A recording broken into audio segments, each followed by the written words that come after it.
If a person is born, we can know through their aura whether they have come to settle past life karmas or to create new ones. Yes, definitely yes. This can be done. So these are two colors. Apart from this, do you remember I mentioned at the beginning that white color was not considered a good color? White color actually shows how punctured your body's aura is, how much it has been damaged, how much it has broken. It will only break, and that's when any negative energy can enter you. I mentioned that there are as many as 114 chakras. If all 114 chakras are spinning, it means that energy is flowing regularly.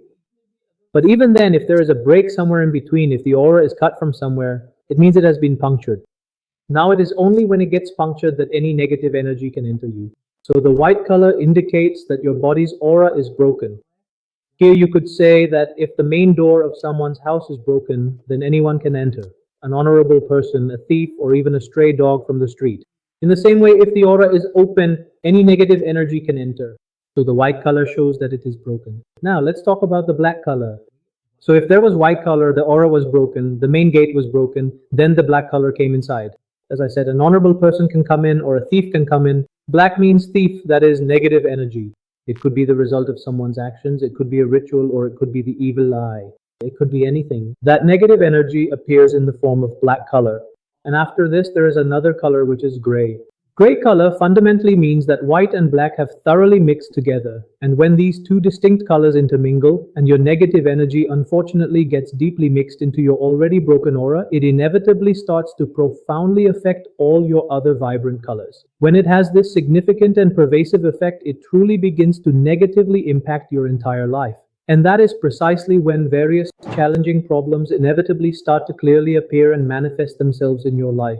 You mentioned that in such an aura, the black color represents negative energy. So, after reading so many auras, how often did you find that there was negative energy or that someone was affected by the evil eye?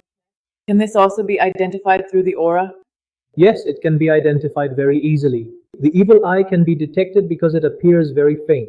There is almost no gray color present in it. The black color is very thin and light.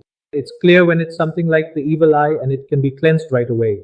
For example, when we perform rituals to ward off the evil eye, it makes a significant difference. Just perform that ritual 2 or 3 times. Like if you do it continuously for 2 or 3 weeks on Tuesdays and Saturdays. Some people don't do it regularly. How should we do it? How do we remove the evil eye? See, on Tuesdays and Saturdays, we believe that first you should take some cotton. After taking the cotton, you make a wick out of it. A little oil is applied to it. Normally mustard oil is used.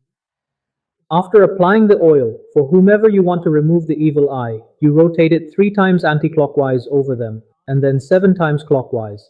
After doing this, you take it outside the house and burn it in an earthen pot. So if you do this and you hear a crackling sound, it means the evil eye has been removed. And once the evil eye is removed, you can see a positive effect in the person. For some people, this evil eye effect is very strong, so they have to do this continuously for 3 to 4 weeks. But for some people, there was a significant difference after doing it just once or twice. That means if it was very minor, it was removed easily. But when it comes to black magic, there are very different methods to remove it, and proper healing is required for that. In some cases, even spirits reside within the same body, because when the aura is broken, multiple spirits can inhabit it. When multiple spirits reside, they make the person do all sorts of strange and erratic things. For example, you might have heard of someone who never used to drink but suddenly started drinking. Why did such an urge arise in him to start drinking? It's because of that second spirit inside him. It brings its own cravings with it. So when there is a spirit inside him that craves alcohol, whenever it demands alcohol, he feels like having a beer, or maybe some whiskey, vodka, rum, or whatever it is. Whatever that spirit likes to drink, when it drinks, its desire starts to grow even more. So these people suddenly start eating non-vegetarian food. When someone who never used to eat non-veg suddenly starts, it could mean that there is some spirit inside them. It could be, but it's not necessary. This can only be determined by looking at their aura. People shouldn't think that if someone in the family suddenly starts, it means they've been possessed by ghosts or spirits. Don't think like that. I'm not telling you this to scare you. I'm just letting you know that such possibilities exist. There are some people who used to be very silent and then all of a sudden they start singing songs. All of a sudden they become very fun-loving. People think, oh, this is good, he's becoming fun-loving. But actually, that's not his true nature.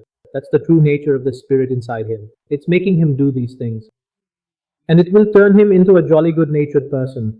But as long as it's inside and behaving well, as long as it's acting nicely, you'll feel really good about it. But when it starts to show its true colors, its bad side, then you'll realize what a problem it is.